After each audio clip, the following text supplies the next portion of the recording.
Hey, it's Tim. Pickup Truck Plus SUV Talk. It's your first time live streaming. These live streams interact with you, the audience.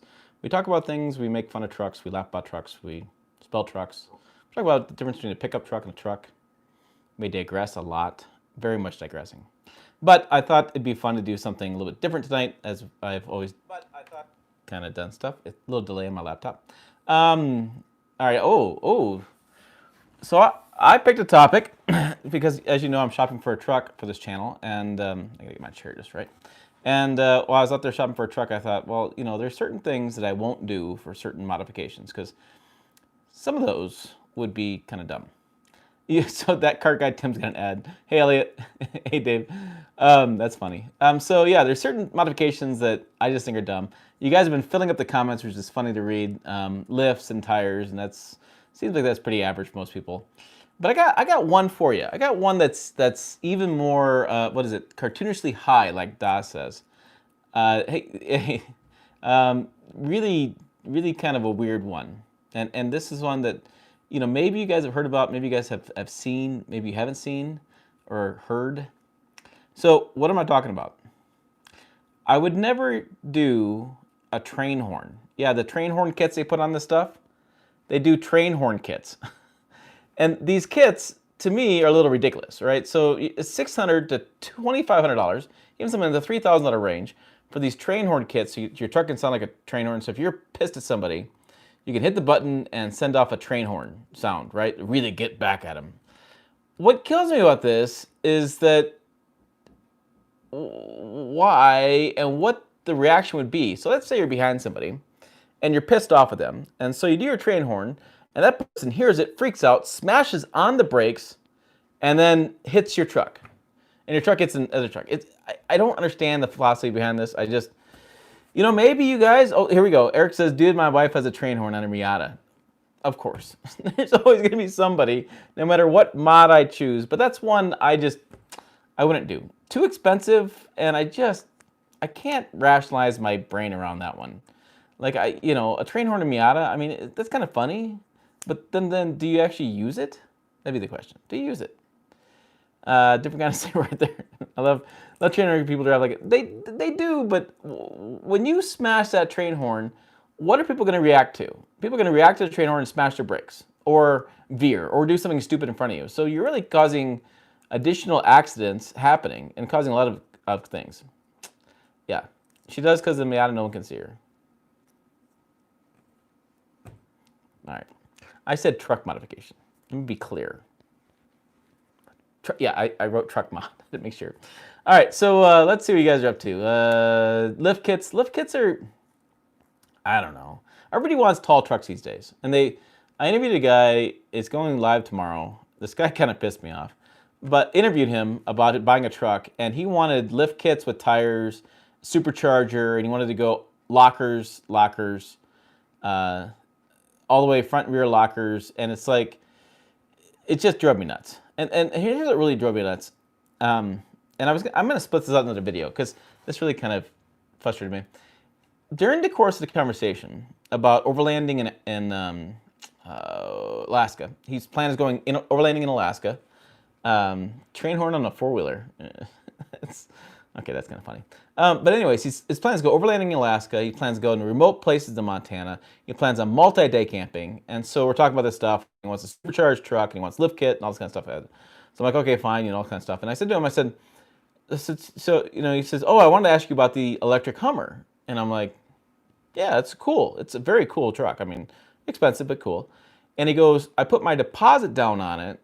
And he goes, I don't know if I'm going to get one because I was way back in the line and getting and listing and stuff. And I said to him, you know, with this electric Hummer, did you think about going overlanding with it? And he's like, well, yeah, I just, you know, go overlanding. And I said, okay, you're going to go somewhere and park for a couple days with a battery-powered truck. How are you going to charge it? He's like, well, that's a good point. He goes, I probably would do solar, but, you know, solar takes forever, so I probably couldn't charge it, so it's probably not a good idea. And I'm like, it just drives me up a damn wall that the whole practical side of owning a truck as a tool gets lost on people when they get all the bling in their eyes and they get this, oh my gosh, experience. And they don't think things through like, hey, overlanding in a battery electric truck is probably a bad idea. And he did not even dawn. It just wasn't going in this guy's head. And just very frustrated about that. And I also had a couple comments that said that one guy said I was too critical on the Hummer, and I should have been more accepting to it because in his view, he only does like maybe 1 or 2 road trips a year. He just drives around town, and that's perfect. And I'm like, I appreciate that. And he's like, well, people just don't road trip that much. And I'm like, I road trip all the time. Like why is your viewpoint on what I'm supposed to be for a truck owner trump my desire for owning a truck? Like, why do I have to follow your rules? Guess what? I don't. But that's what these EV guys sometimes get in my head, and they're like, ah. Yeah, very frustrating. So, train horn was my thing I want to do, and not lifting. Hey, Dougie is here. Electric Hummer. Yeah, I think it's badass. It's pretty damn cool, but I don't remember seeing a charging station in Yellowstone or in Moab. So I'm not sure how that's going to work out. Money doesn't make you smart. Jim nails with a comment. Yeah, it's just kind of crazy. It was like, this guy... So this other guy said that I should do... All right, you guys are going to laugh about this one. He made the point that I should do a collaboration video with Scotty Kilmer. Because Scotty Kilmer has all of these subscribers, and subscribers mean everything. And I'm like, well, A, just because I do a collab with Scotty Kilmer doesn't mean I get his subscribers. That's not how that works. And B, I don't know that I want to, right? And so then he's like, well, Scotty's really great because he has all these clickbait titles, but he doesn't really tell you what the answer is towards the end of the video. And I'm like, wait, what? I'm like, how is that? So if I said this video was about one truck mod I want to do, and then I never tell you what that truck mod would be, wouldn't that kind of piss you off? I think it pissed me off. This guy thought it was awesome. And then, of course, you know, he got into this stuff where I should have some bikini-clad woman on the channel or such a stuff. And this guy, this guy is something. Yeah. So it goes tomorrow. It's an hour long, but I may break it up in segments. I don't know. This thing was, I just was exhausted towards the end because I just was so confused. I'd take some Advil when I was done. I was so lost, and I'm like, all right. Okay, but what it is it's a guy with money, came from a BMW Mercedes-Benz background, who living in Europe, coming to the United States, has visions. He was in New York City, lived in New York City too when he grew up, and he had visions of this whole overlanding stuff thing going on, and so he's going to try to live it out. So I don't know. So Tim, the clickbait about the new truck that revealed a model truck. Now wait a minute, Jim. Wait a minute. I disabled monetization on that. I had 0 ads, and I think it was very clear in that title and very clear that that was a joke. I think it was. Mr. Truck. I could do a collab with Mr. Truck. I did a collab today with Big Truck Big RV, JD. That just went live an hour ago. We were talking for a little while about stuff. So yeah, everyone using that RC truck is clickbait. Oh really? Who else did that? Sometimes you have visions. Check your messages. Prod, who else used that RC truck as clickbait? I thought it was funny. I sat on it for like a week, and I thought, all right, fine. It was Sunday afternoon. I was like, all right, here we go, put that out. So I was a little nervous, so I didn't want you guys to get pissed off about it, but I think you guys kind of, yeah. Never wants to collab. Dave, I do collab with you all the time. Oh, TFL did it. Oh, I didn't, I missed that one. Oh, you love the RC truck video. I thought it was fun. Jeez. I think so. With Juan's asking about the McGoffey's suspension lift, 4 inches front, 3 inches rear. Hate the rake in the back, and I put an extra 1-inch block in the rear on the top of the 3-inch block. You can do whatever you want, really. I would go after a lift kit installer and ask them those questions. The Ford Life TFL. I didn't mind the RC though to make it look level. The RC video was awesome. You guys, yeah, probably gonna go buy the F-150. How about a drinking clap? I'm out of whiskey. That's probably causing me to be a little bit like sober, Tim. Or as somebody said, sometimes my content's very dry. I get told I was dry. That was kind of interesting. Order RC truck after that video for my nephew. So the RC truck has a prominent place in a desk, right? So yeah, it's got totally right there. I know I'm out. We're going shopping after this is done. I have to get some more stuff. So yeah, back to the truck shopping. I have been thinking more about it, and I've been thinking about why I like the Ram a lot. I like the interior a lot. I like the Ram design a lot. I like the exterior a lot. I just have a hard time with a truck that is now 2 years old, right? So 2019, 2020. So if I bought it, it'd be, no, 2018. Was it 2018 came out? My things are blending together. But it's a little bit older now. And I know that's weird to say that, but it actually is a little older compared to what's the newest, latest. And so I thought I should really stick with the newest and latest, which is the Ford. Now, I have never owned a Ford. Yeah, it's really like 3 years old now. I've never owned a Ford. And so I'm like, I'm a little bit cautious about, not cautious about that. I mean, they make a good truck. I've never owned one, so I don't know. Richard Lyman, I know that you're looking for a truck to tow. I have a Ram 2019 Mega Cab 2500 Cummins 4x4. Pull a 36-foot travel trailer and it's like no strain pulling, and 3 kids, plenty of room inside. That's a huge truck. Mega Cab is great.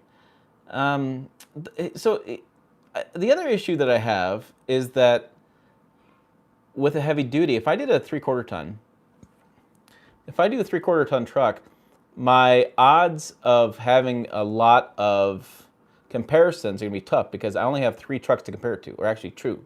If I buy a Ram, I can only compare it with a Ford and a Chevy, or a GMC, I guess, 3 trucks. But if I buy a half ton, it really does open up a lot more vehicles I can choose from.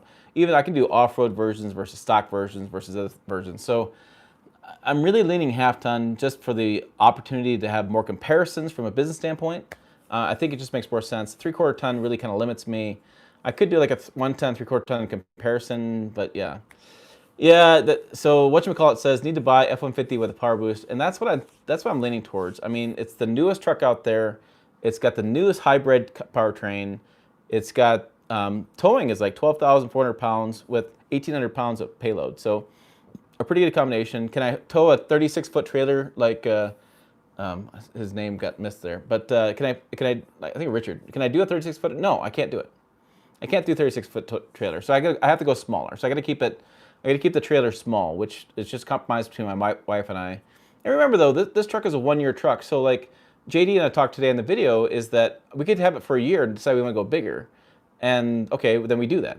Because I plan on switching through trucks. So like next year will be the Tundra will be on the list. There'll be something else on the list. So it's like yeah. So there's things going to change as far as what I'm buying depending on what the latest truck is out there. But yeah, F-150 hybrid. I just have a lot of questions about that. I just have a lot of questions about how long does it take to charge a thing?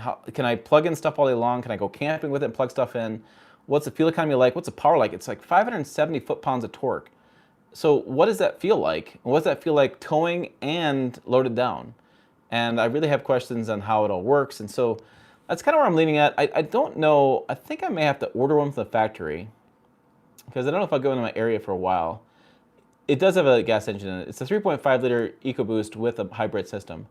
And I'm talking to an accountant in a couple days, or no, next week. And so we're going to accountant tax prepare. And we're going to talk about tax prepare and talk about what makes sense when to buy it. Yeah, it's not a plug-in hybrid, which is interesting. I think a plug-in hybrid made more sense, but I don't know.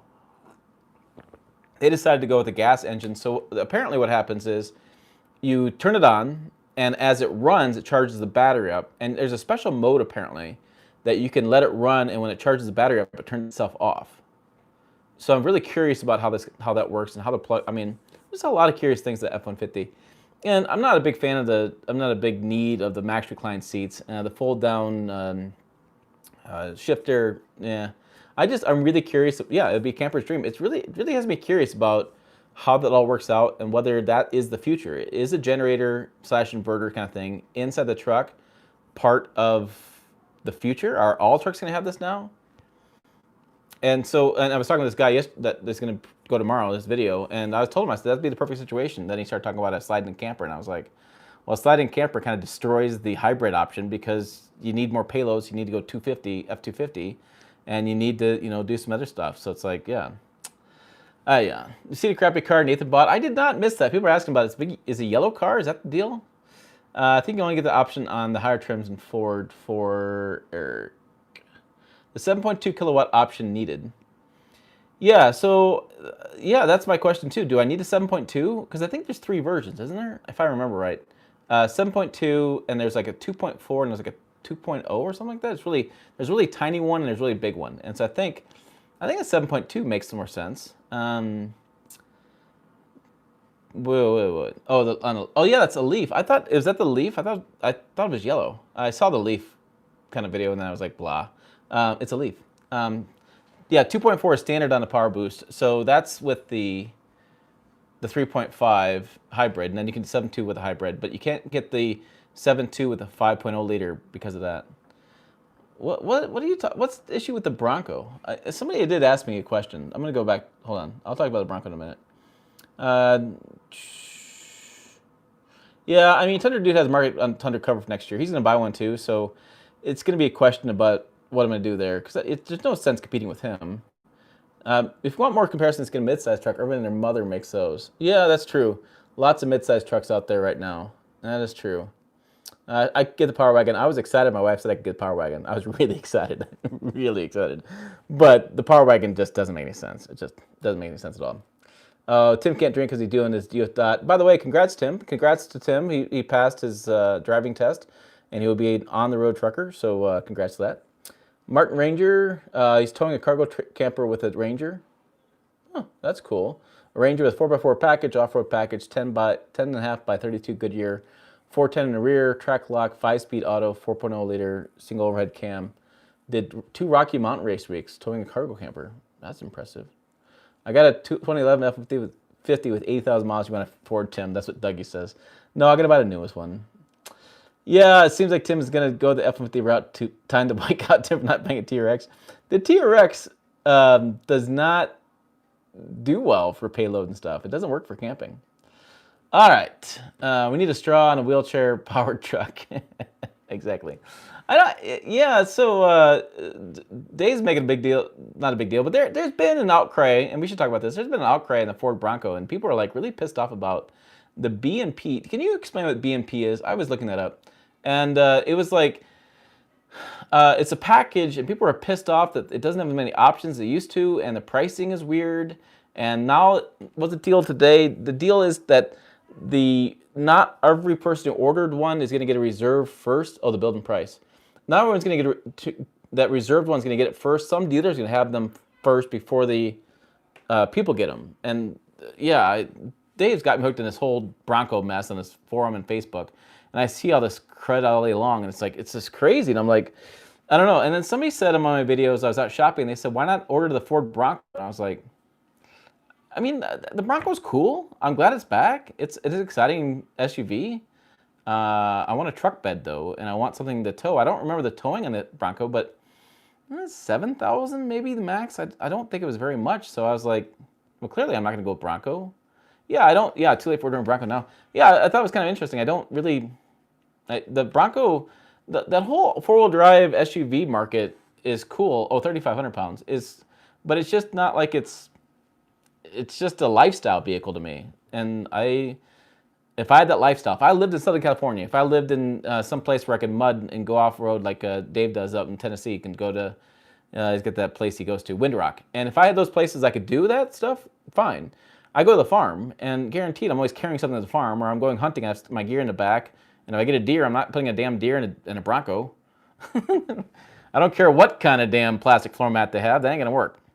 So, and I always have, I mean, like, we have the great trim project of 2021 coming up. I have to do trim throughout my 1,800 square foot basement. So I need something to tow or haul all the trim home. So I just have these needs for a truck that, I don't know, Bronco doesn't fit on those needs. My wife, maybe, you know, when her Mazda gets done, we could do something. We did a 3-year lease in our Mazda, so she's got 2 years left. So yeah, put a deer in the hood like real men. Put the deer in the hood like real men. Yeah, strap it down, it'd be fun.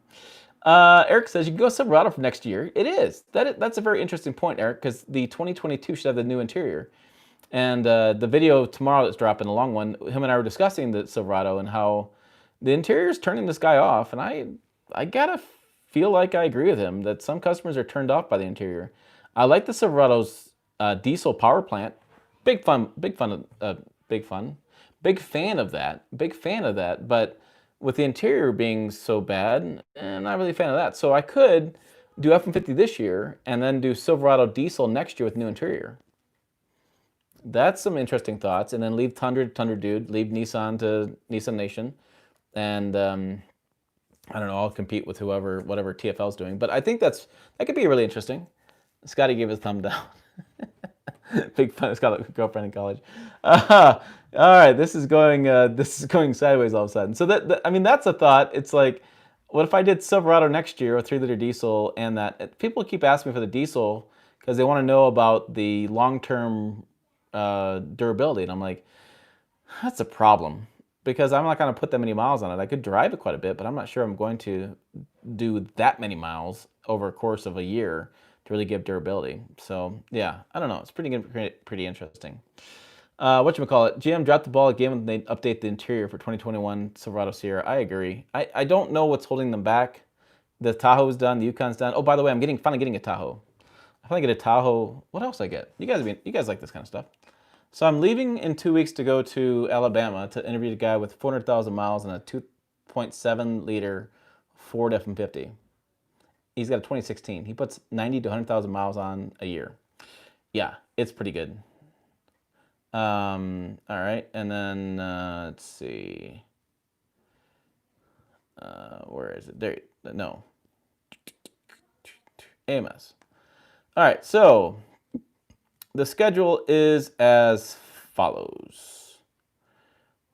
On the 17th of November, the 17th, is going to be the Chevy Tahoe 4-wheel drive Z71, which I'm very excited for. I don't know the powertrain in that. Well, it should either be the 5.3 or 6.2 because they can't do the diesel in that because they freaking screwed up. I have the BMW X3 X Drive 30e. BMW, their acronyms, like, is the week after that. And looks like it's, oh, then I go GMC Canyon AT4 4-wheel drive short bed crew cab. Interesting. Land Rover Defender SE will be the week, 2 weeks before Christmas. The week before Christmas is the GMC Sierra 1500 Crew Cab AT4. Now, I did find out that I will be in Texas. I think I'm going to go in Texas the week before Christmas. And I'm going to interview a guy there who's got when I get there, should have 1.5 million miles on his Dodge Ram from 2000, something like that. And he's got on his third Cummins engine. Third one. So that's going to be pretty interesting. We're in Alabama. Oh, the guy's in Birmingham. So I'm flying to Atlanta, drive over, stay with my mom in a couple days. She lives in Southern California. I wish. Southern Georgia. TFL and their broker Land Rover. Yeah, I know. They keep having issues at Land Rover. I actually was watching his recap video. He was really kind of frustrated by it, which I would be too. Abraham's talking about Allison Trans coming online. I've heard that rumor for a while, Richard, and I don't know if there's anything behind it, but I keep hearing that rumor. The ZF has done them a world of benefit, though. They really made that much more reliable truck. That was like their Achilles heel was transmission, and that ZF really made a difference. So, Dougie, if I hate to say it, but if I was to buy a Chevy GMC, I'd buy a 2500 crew cab, short boxed gas engine. Best value for what you get. I agree. The 2500 is actually pretty good value. If you look at the price difference between that and the F-150, it's not that much of a difference. Every channel is clickbait. I don't know why people get so upset. Oh, it's in my industry, it's a huge thing. There's people that, well, we're all critical of each other, and it's pretty insane. You get us in a group, and influencers get yelled at, and clickbait gets yelled at, and this is the only way you can do things. It's got to be like this, and whew, it's crazy. The only thing helping GM heft on sales is Trail Boss. Trail Boss. You know what? I see a lot of the GMC Sierra AT4 in the comments. You see a lot with the GMC Sierra AT4. I think people are really liking that. I think that exterior is really selling that truck, and transaction prices are higher. So GM's like, haha, we're making more money now because we built a crappy looking Silverado front end. So we get it. For your million-mile interviews, does the person have to be the original owner? Riley wants to know. No, I don't think so. I think for some people, it's more interesting. You know, somebody said to me once, and I've had, what have I had? If you don't know, I've had like 5 million-mile trucks on this channel. And I enjoy those interviews because it's talking to real owners and getting the real, how they've had the truck and how much the maintenance and all kind of stuff. And I enjoy those videos a lot because I think you guys get a lot of those videos as well. And it really comes down to maintenance. I mean, they're kind of their secret. But I don't have any like criteria. So the guy I'm going to see is on his third Cummins engine, like I said, because I don't have any criteria for that. I just think I'm just looking for interesting stories is really what it is. And if you have a truck that's a really interesting story and would have lots of appeal, I would probably do a video on your truck because I want to tell interesting truck stories more than anything else. And so yeah, I don't have any criteria. I think a couple, multiple owners could be interesting. You know, maybe we can even reach back to the original owner and talk to him about it too. I mean, I don't know. Who knows? I don't know. But I'm just saying, I don't have any criteria for it. You know, I do, I guess, the one I didn't do was a couple years ago. There was a Tacoma that had 1 million miles on it. But he had done a video on YouTube, and he was already really trying to sell his video on YouTube. Like, it was weird. I got emails about it too, and I was like, I'm not trying to sell people a truck or tell them that one brand's better than the other. I don't really care. I'm just think it's interesting stories. I mean, hitting 1 million-mile mark in any truck, I don't care what brand you're driving, is a pretty big accomplishment. So why not celebrate that? Kind of my 2 cents. Elliot, I mean, if the interior is that bad for GM trucks, if people still buy them, people do still buy them. It's pretty interesting. Next week in Pickup Truck Talk, dies a ridgeline. I don't have a big issue with the ridgeline. People think I do. It's not a bad vehicle. It's like most people say, a lot of them, owners are really happy with it because it does the job what they want it to do. It's not a truck I would buy. And yes, I still think it's a truck, a smaller truck, but it's not something that I, would really purchase. But I think it's not bad. It's not. To tell you what, it rides nice. It rides really nice. It's got a lot of things going for it. But yeah, I think the new Ridgeline's a lot better than used to be, the older one. I think that one's really gone a lot better. Yeah. I know, TFL in their Defender. My buddy's dad has a 2011 6.7 Cummins 6-speed manual with 850,000 miles on it. He bought it with 200,000 miles on it. That's pretty crazy. I would do that story. I think it's pretty interesting. Because most people talk about owning a truck for a long time, but they don't. That's the sad fact of things. People talk about, I'm going to own this truck forever, and then 3 years later, it's for sale, because they get bored. Most people I know get bored because trucks on overall reliability overall have gotten a lot better. Internal combustion engines have caught up, to me, gas engines have caught up with diesel engines as far as reliability. I'm seeing this across the board. Diesels are lasting a while, and gas engine lasting a long while. What's impressive to me is that they didn't get in a wreck. Usually, what ends a truck's life is in a wreck at some point. 850,000 miles. Think about how many trips that is. How much time on the road. The odds of not being in a wreck and crashed out and totaled out are pretty incredible at that point. I also think it's incredible that people don't get bored. Like, they still drive it every day, all the time. And that's an interesting story too. And usually it's some guy uses it for work and he's managing costs. Is usually what it kind of looks out to be. But a lot of times you get bored and you want something new, want something different. I mean, I do too. It's like I buy new golf clubs every couple of years. I need something to change it up. I mean, we all do. We need something a little bit different. And so I think it's pretty interesting that you could stay with the truck that long and deal with those issues. I rode, my friend has I'm going to say it's 2003 Ford Expedition. He bought it brand new, and he's getting close to 800,000 miles on it. And I just drove it, actually. We went and played golf last week down in Lake McConaughey. And not in the lake, there's a course next to the lake. Anyways, I drove it, and it rides nice. And I can see why he still has it. And it's 4-wheel drive, and it's got a big engine in it. And so, yeah, I think it's pretty impressive that he's still doing that and driving it and having a good time with it. So I just find that impressive. It seems like you can go through stuff so fast. We're in South Georgia. What's the name of that big town there? Cairo, I think it is. I found Hartsfield. Yeah, I've been through Hartsfield's fine. For Amgate Elson, game over. What part of Georgia? What's wrong with ATL could be really busy. One of the busiest airports in the country, I believe, between that and LaGuardia and LAX. Y'all get Carol Baskins. We have Scotty Kilmer. So crowded. Yeah, yeah. So I'm a Clinch County, Georgia. I live in Missouri now. Missouri. Missouri? No, Missouri. I can't say that right. Airports are empty. No, they are starting to fill up. The airport's starting to get a little bit bigger. And let's. I don't want to talk politics, guys. I have no interest in politics. I have so David Lee says, I think getting to 100,000 miles is a big deal nowadays. I still think it is. When I was growing up, 100,000 miles, man, the truck was done. Put a for sale sign in it later. And so it was like, I don't know why we have lost that. It's just, I don't know. The world has changed so much, but it hasn't changed. I think it's a phenomenal thing. The world has changed a lot, and trucks have changed a lot, but trucks haven't changed. We still use them for the same things. They're just a lot different these days. And so, yeah, I think it's pretty interesting how things have changed. Dougie, I have a serious question. Where's the best place to sell my 2011 F-150? I trade Facebook and Craigslist, but no serious inquiries. How do you get rid of that truck? Did you try it? Well, yeah. Thanks, Juan. But I thought DMR was fine. I don't know. You deal with that. You guys are moderators. Figure that out. Wow, selling a truck has got to be tough. It's got to be tough. You're gonna have to keep pushing it out there, I guess. Wait for the economy to change. It may just be the wrong time of year to do it.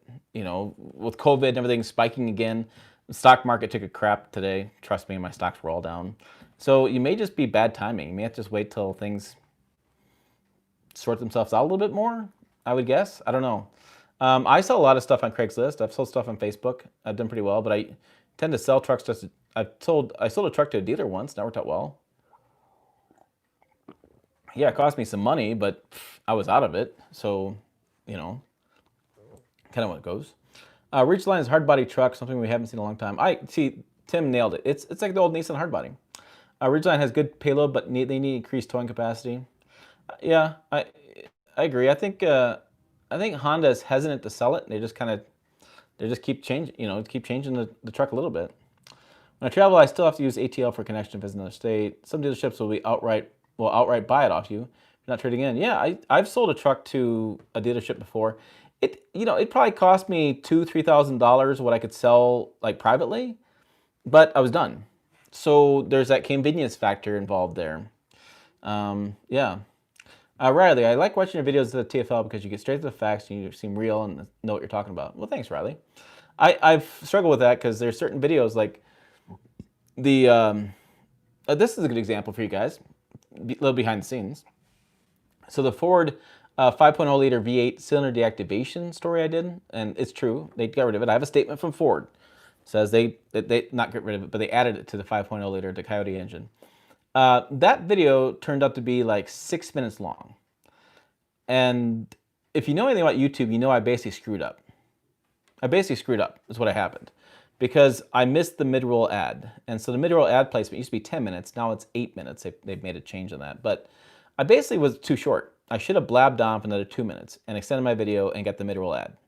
And I should have made the cylinder deactivation part of that equation, like drug it on for at least 3 or 4 more minutes. That's what I should have done. I screwed that up. But from my standpoint, how am I going to like bait you guys along for 8 minutes to talk about the truck has cylinder deactivation, which I know nothing about. I know it has it, but I have known nothing about how it's going to work.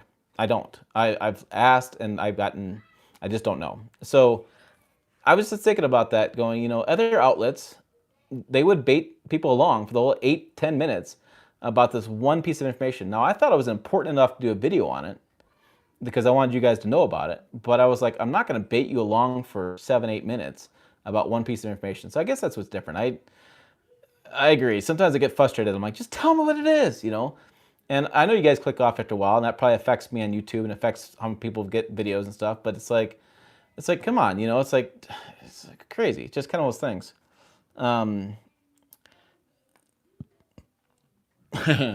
Ironic that TFL is having problems with Defender, and yet it won Motor Trend SUV of the year when it's which is par for the course Motor Trend. I had the same thought. That was really funny. All right, Bob Wiley wants to know which one has more leg room in back seat, Silverado double cab or Nissan Frontier crew cab? Frontier double cab. I have sat in the back of both of these. It's an interesting question. I want to say Frontier.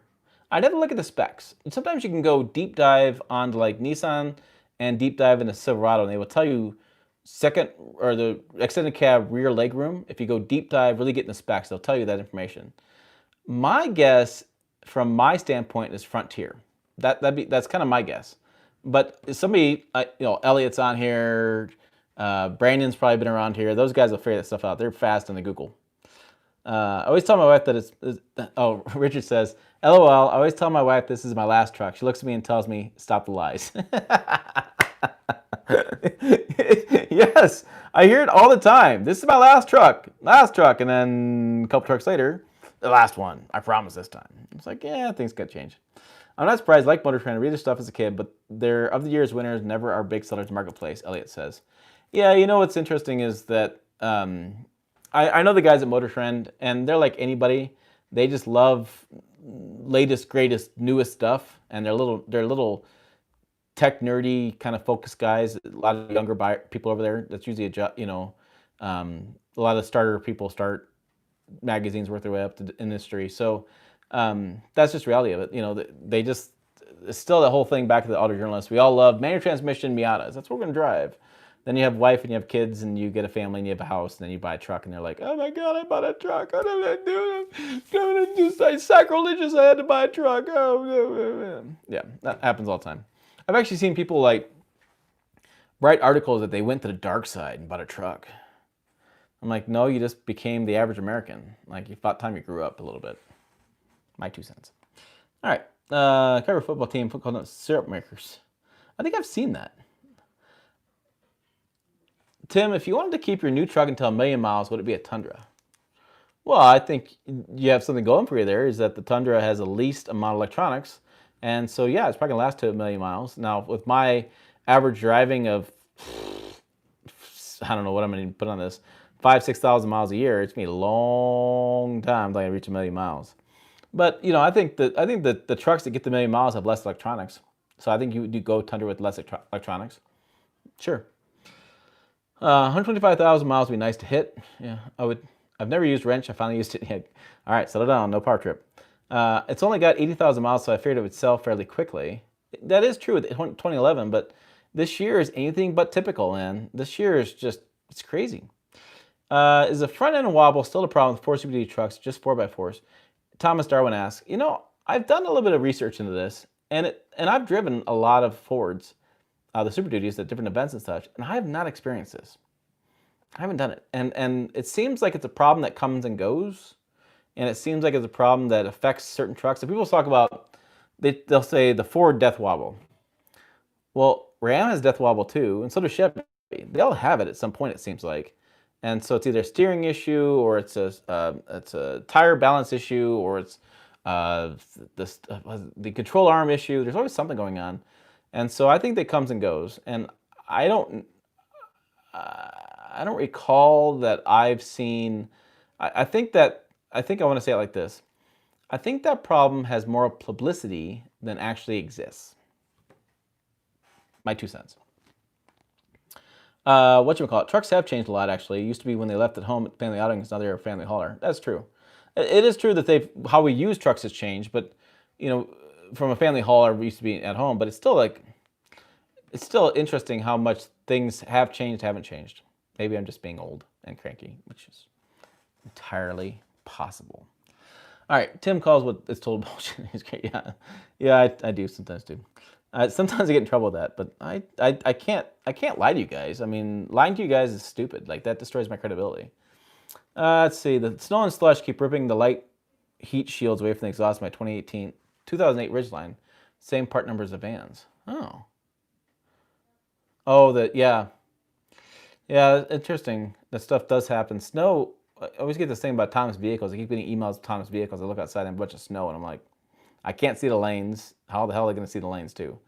Anyways, I may not have got as many views being 2 minutes later. Don't second guess yourself, bro. Yeah, not second. I was using that as an example. Like, that's something I just can't do. Tim, pull out a whiteboard, scribble some crap on it. Easy way to draw down. I do like Jason Feskey over at Engineering Explained. I like watching his stuff. He hits it right. He's got a good channel there, and it's obvious why he's got millions of subscribers and millions of views. But it's funny. He's always got this whiteboard. I haven't seen your Hummer video, but I'll watch it after this. Yeah, I'm just disappointed in the Hummer. I'm disappointed it's so expensive. Disappointed in so many gadgets. It just they took a utilitarian, I can say that right, a utilitarian vehicle and made it into some posh luxury ride full of electronics. It's just I don't know. It's not very interesting to me.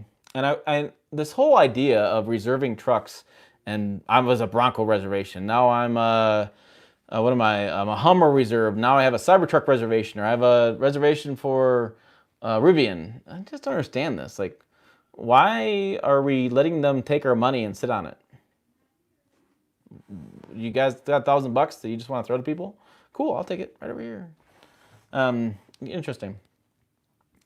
I'm short. Anything I sit in, you'll have loads of room behind the driver's seat. That's what that guy Tim says.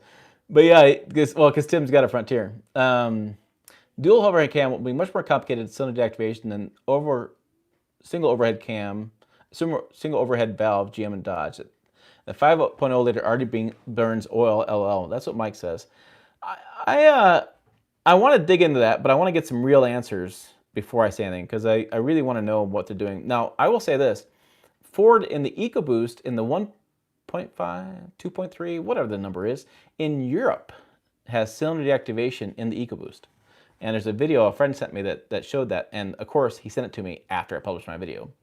I could have included that. But yeah, they actually do that already in the EcoBoost. So, but that video didn't have any real details. So there's something going on there. It's something they have figured out.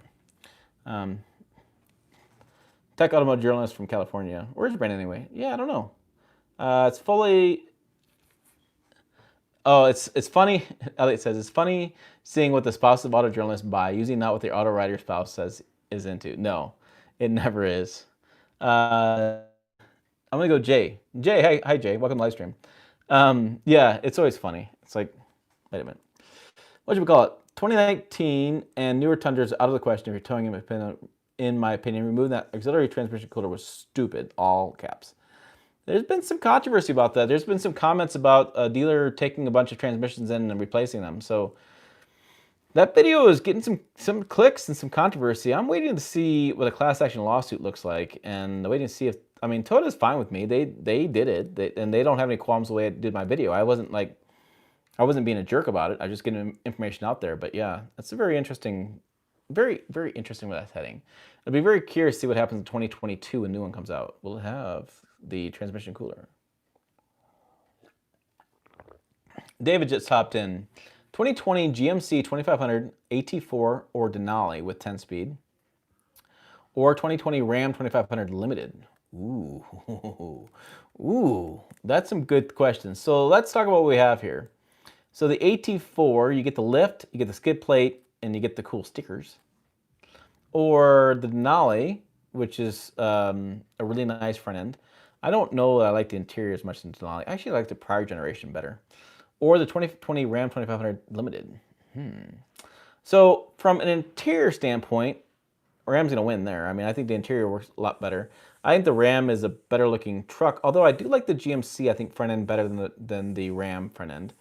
The GMC powertrain, though, Allison transmission, you can do Duramax or you can do the gas. The gas is pretty good. I've had some friends have the gas. The powertrain is exceptional. And the only knock on the GMC is going to be interior, and really that's it. I mean, I just think the Denali and AT4 could have been done a lot better. Like, now, the Ram interior is exceptional. Exterior is exceptional. The powertrain, so you can go Cummins with that, or you can go the big Hemi. I think I had both this summer. I'm going to shoot both this summer. But the people that knock the Ram currently are upset about the transmission choices, is that you don't have the 10-speed. You only have a 6, I think, in that. Let's say it's a 6.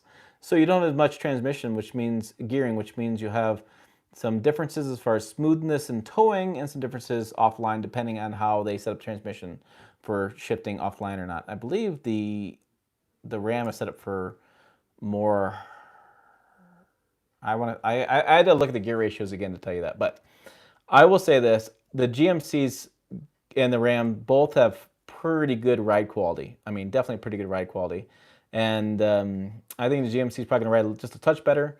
But you can do that Ram, the air suspension in it, and like you're on clouds. That's where you're on clouds. Interior size, crew cabs, I think they're both the same as far as interior space. You do get the slide recline seats in the back of the 3/4 ton Ram though. And then yeah, it just comes down to towing. I think towing and payload are probably pretty close to each other, depending on the setup as far as the rear axle.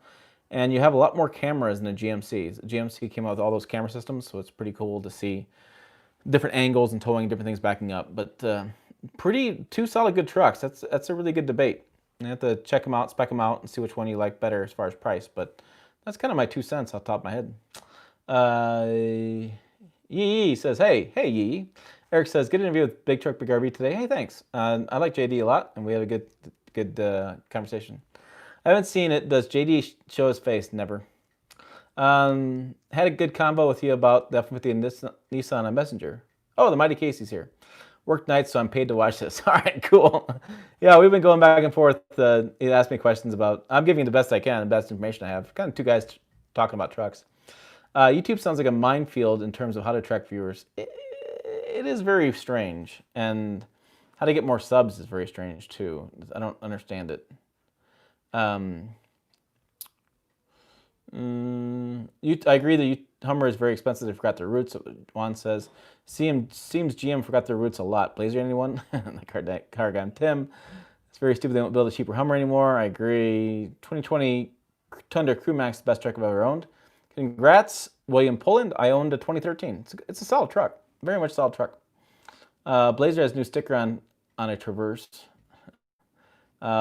Dodge overhead, Mike says, overhead valve, cylinder deactivation is just a lockout pin on the lifter actuated by hydraulic pressure and solenoid. Maybe it'll be similar to Honda V6. Mike is a mechanic. Mike's a little bit more detailed than I am.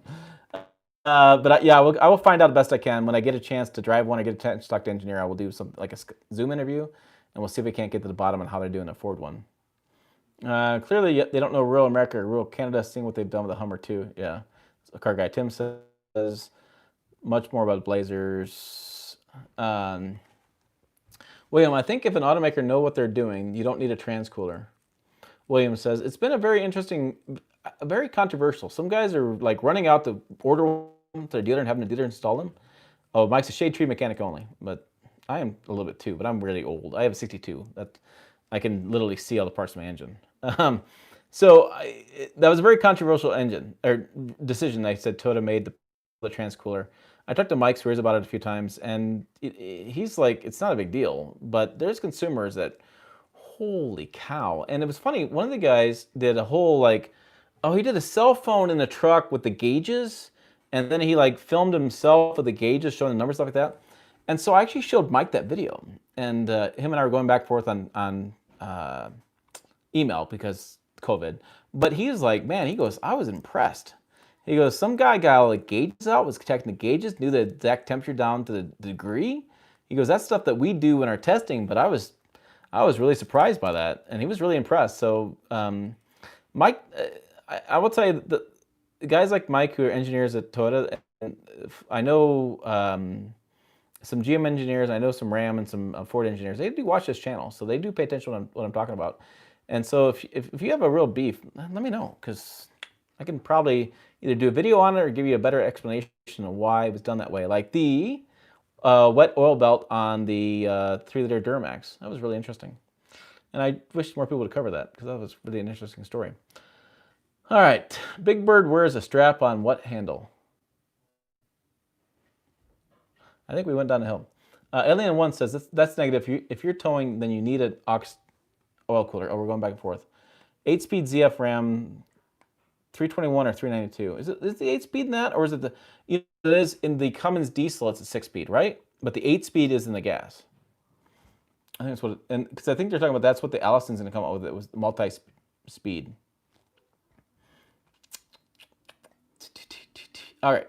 Ram used to have large discounts, but now the trucks are some of the most expensive trucks, and they don't deal too much here in Colorado. David Brown says. Oh. Yeah, I think when I was at the dealer, they had the same kind of deals that the Chevy dealer and Ford dealer had. I think they're all just kind of the same these days. Uh, that was, it's a that's a username. Oh, you guys are killing me on this Big Bird thing. If you're using your truck for towing, an aux transcooler is a huge deal. And back and forth. Oh yeah, the 8-speed is the gas in the Ram, and then the 6-speed is that's 6-speed of the Cummins. People want to know why it didn't get an 8-speed like the gas did. There was something about that. Um, yeah, Thomas Darwin. I think the Europe Ford Puma has deactivation from 3 to 2-cylinder and the 3-liter 3-cylinder EcoBoost. It's like the Escape. Yes, I think that's the one I saw a video on. Guys, I see a lot of videos. I see a lot of stuff going on. So sometimes things get caught in a noggin and doesn't quite come out right. Alan English, don't you hate accidentally clicking your screen and all of a sudden complete trash a-hole screen on the screen? Please leave YouTube so you no longer disturb noble people. Are you mad at me? Is that, you decided to? Yeah, I'm confused here. You're watching my live stream and you're mad at me and you want to comment about me and you want me to leave YouTube? And you think I'm an a-hole? Yeah, I'm confused. Let's get rid of that question. I don't understand that. If you don't like me, you don't like me. Okay, fine, go away. I'm not here to please people. I'm not here to be your best friend. I'm here to put on the information to you as a consumer and have a good time. And if you think I am a jerk, then I'm a jerk. Yeah, those are the comments I get. The haters. I find it interesting. I should get more unsubscriptions from YouTube lives than I do any other videos I do. More people unsubscribe if they're watching this video. So apparently, on camera, I'm not very good on live. But then I get people that say they love my live streams. So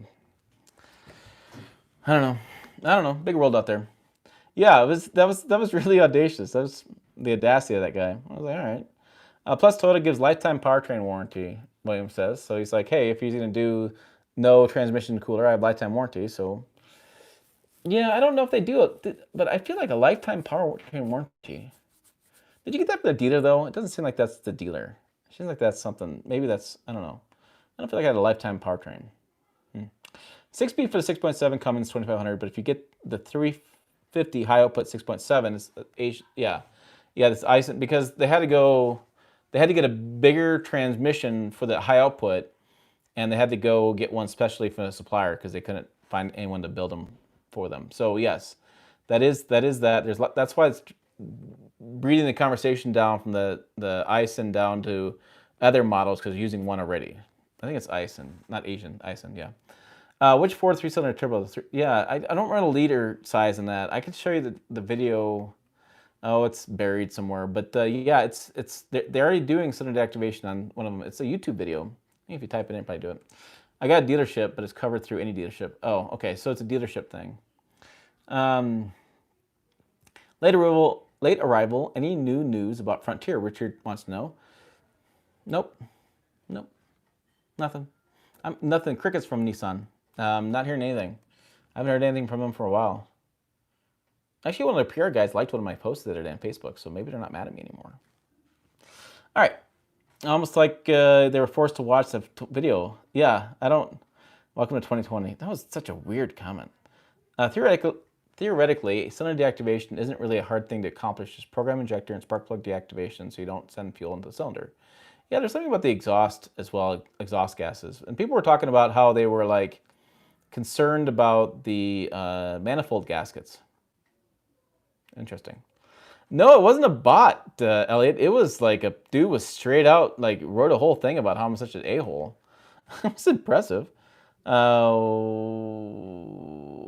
Josh wants to know, what NSR cam would you recommend for 1999 V8 Vortex here? I'd love to answer those questions. I just do not have that knowledge. So if somebody else has the knowledge on this on the live stream, please answer the question. I hate to lead you in the wrong direction. Just drink some whiskey, Tim. You're good. I don't feel like I need a drink after that one. How much weight will you be towing behind your new half ton? I want to do like 6,000 pounds. Wife and I were talking about it. And I think we can keep it under 26 feet and 6,000 pounds. And so I think it's going to be like I think we'll be fine. I think we can do that and pull it off without having to go 3/4 ton. Because I also want the good ride quality, and I want to be able to get in the bed. And the 3/4 tons are so tall, and the ride quality is so much different, and it's such a big truck. I want to keep it small, and I like things I can manage. I don't want some big RV because we get some wind up here. When he made a great point, the wind is definitely a concern, and we get gusts from the Rockies coming down through the plains, and it's no joke. And that's where they get semis flown on the side of the road. Yeah, it's right over there. It's like 100 miles from here, and so it's like I have concerns about that. If we have a high wind situation, we'll probably camp for another day or two. Really, I probably won't drive back. We'll probably just stay there, which is the benefit for me in having this job is I can work from the RV. I can do live streams from the RV. It's not a big deal. So it's like, yeah, I could do. If it's windy, I'm gonna stay back. But I don't want to go too big. I don't even want to go a fifth wheel too big because it gets dangerous around this parts, especially with the wind. That's the biggest concern we have. Rain, we don't get very much rain. We don't get very much tornado. It's not a big deal. Some hail. Hail is a big concern, but the wind is usually howling. I've had if you guys know my Instagram, you know the picture of the bluff outside my house, and they've recorded like 115-mile-an-hour winds on top of that bluff. So it's no joke. So the wind has me concerned, but I just don't want that big of a truck, and I want to have more things I can do for comparisons, and I feel like a half ton really fits the whole gamut. I could even talk about difference between towing my trailer with a half ton versus 3/4 ton or 1 ton. I mean, it opens up many more doors, and so I just really have concerns about that. Have a great week, Tim. Somebody said, "Hey, Juan, we'll see ya." No politics. Jeez. Yeah, Elliot. Wow. Juan's never used my wrench so much times on my live stream. Juan's wrench is like getting hot. Like it's blow up, hot wrench. Josh Jones, thanks. Go big, 37,000 pounds. No, I don't want to go that big, Mark. Friendly chat about cars and trucks. That's it. Thank you for your honesty. Oh, no problem. If I'm anything, I'm honest. That's probably a problem I have. Did you notice any difference in price in vehicle manufacturing moved from Windsor, Ontario to the United States? I didn't. Oh, hey, and Josh subbed. Hey, thanks, Josh, for being a sub. You will help me when I have these subs get lost on this live stream, which happens for some reason. James just ordered a 2021 Sierra 1500 AT4 3-liter today. Can't wait to get it. That's a great truck. And I've seen a lot of people on my live streams and comments talk about the Sierra AT4 they're buying with a diesel. And I've had that truck. Now, is it one I would buy myself? No. I did a video on it. I said I would not buy it, but that's because, wait for it, the miles I put on it just don't equate to the return on investment. It just doesn't, it's not my thing. But I had a lot of fun with that truck. That's a great truck. It doesn't fit, and again, that's people ask me all the time about what truck I would buy, what truck I wouldn't buy. It's so subjective to what I'm looking at versus what they're looking at. So it's like, yeah, that's what it is. Oh, my review tipped you. Good. So you took it as, hey, this guy's telling me the truth. He's not BSing me, and your buying decisions were different than my buying decisions. Perfect. Hey, more power to you. I'm not here trying to dog on any truck. I mean, there's certain trucks that maybe I would dog, but no. But I mean, I was just trying to be honest, and I hope you got that honesty. Tim, did you see this Tesla Model 3 video towing 88,000 gross Airstream? Wow. A Model 3 towing, wow. Truck King guy was with TFL. Oh, Steven did it. Steven Elmer. I got ranty on the comments. Holy cow. I think it's dumb. Fifth wheel is better because no trailer sway. Well, yeah, the way the hookup is, you have less trailer sway. It's interesting. There's a lot of anti-trailer sway technology in trucks. And so I'd be curious to test those out, really test those out and see what happens. But fifth wheel, you have a better hookup, a little bit less, I think a little bit less trailer sway. Trailer sway can still happen, but you just tend to get, it's a better combination with you in a truck. You get over the bed, really planted right in the middle of the truck, instead of being off the end, and you have more give there. All right. So we need a truck like max towing package and tall gears like 373s. Yeah, I've done some searching on it, and that's exactly what I'm going to need. And I think it's about 55 to 60,000, depending on the options. I think that's where it's at. Any update new truck? No, let's see. So next week I'm going to meet with the tax advisor. We're going to go through some options on whether buying or leasing is a big thing, and then we're going to. I need to get a hold of 4-dealer again and go through some choices. I don't believe they have anything until the second or third week in November, and then I'm gone for a little bit. So I think it's probably going to be mid-December at this point. By the time they get the trucks in the dealership lots, I get all my financing figured out, and I get it all done. I think it's going to be mid-December is what I'm looking at. All right, we need to wrap this up. I got to go have dinner and then go shopping. Renovating college down a pretty rough road. Just need to pull a dump trailer, and I think it'll be perfect. I think it'd be perfect for that too. Yep. You'll really like those AT4 shocks for getting over that rough road. Do you think Nissan will give us a Navara diesel in the NA Frontier? Nope. 1900 rating on Model 3. Owner was going to drive it across the country. He said, when insurance being issued, 800 pounds. Insurance wouldn't be an issue. What would be an issue is if you got in an accident. If you get in an accident and you do anything, the lawyers can go after you and say that you exceeded the recommendations to the manufacturer, which means you were driving the vehicle. It's one of the dangerous driving things. It's not like, I know there's different words for that, and some of the law enforcement people are smart guys, and they will correct, guys or girls, and they will correct me on my exact verbiage for this, but I don't want to say anything that's incorrect. But there's one of the driving offenses that's a civil situation. There's one that's actually just for your driver's license. There's one's a civil one, and the civil one, the lawyers can get after you. There's this law firm in like Florida, different places that would actually sit around and watch the news clippings for the accidents, and they figure out, they look for these things, look for these overloaded trucks that have that are clearly the owner has exceeded the manufacturing recommendations, and they go after those people. They sue them. They have the court. It's a pretty interesting story.